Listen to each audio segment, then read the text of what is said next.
নমস্কাৰ বন্ধুসকল, মই আছোঁ আপোনালোক সকলোকে মোৰ ইউটিউব চেনেলটো স্বাগতম জনাইছোঁ।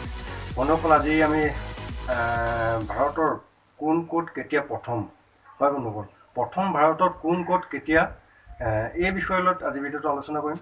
বন্ধুসকল, এতিয়ালৈকে যদি মোৰ চেনেলটো আপুনি ছাবস্ক্ৰাইব কৰা নাই তেতিয়াহ'লে ছাবস্ক্ৰাইব কৰি দিব আৰু বেল আইকনটো প্ৰেছ কৰি লগতে অল প্ৰেছ কৰিব।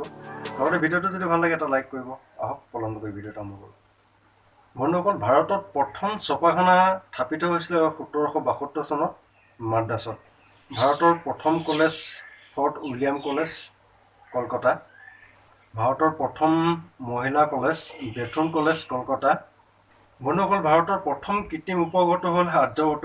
আৰু বন্ধুসকল, ভাৰতত প্ৰথম ডাকঘৰ স্থাপন হৈছিলে কলকাতাত 1854 চনত। বন্ধুসকল, ভাৰতৰ প্ৰথম দূৰদৰ্শন কেন্দ্ৰটো স্থাপন হৈছিলে দিল্লীত 1959 চনত। বন্ধুসকল, ভাৰতৰ প্ৰথম ৰাষ্ট্ৰপতিজন হ'ল ডক্টৰ ৰাজেন্দ্ৰ প্ৰসাদ। আৰু বন্ধুসকল, ভাৰতৰ প্ৰথম মহিলা ৰাষ্ট্ৰপতিগৰাকীৰ নাম আপোনাৰ নিশ্চয় মনত আছিল, প্ৰতিভা সিং পাটিল। হয় বন্ধুসকল, 2007 চন। বন্ধুসকল, ভিডিঅ'টো আজি ইমানেই আছিল। যদি ভিডিঅ'টো ভাল লাগিলে এটা লাইক কৰিব আৰু মোক কমেণ্ট কৰি জনাব। বন্ধুসকল, এতিয়ালৈকে যদি মোৰ চেনেলটো ছাবস্ক্ৰাইব কৰা নাই ছাবস্ক্ৰাইব কৰি বেল আইকনটো দবাই দিব। আৰু জয় হ'ব বন্ধুসকল, জয় অসম।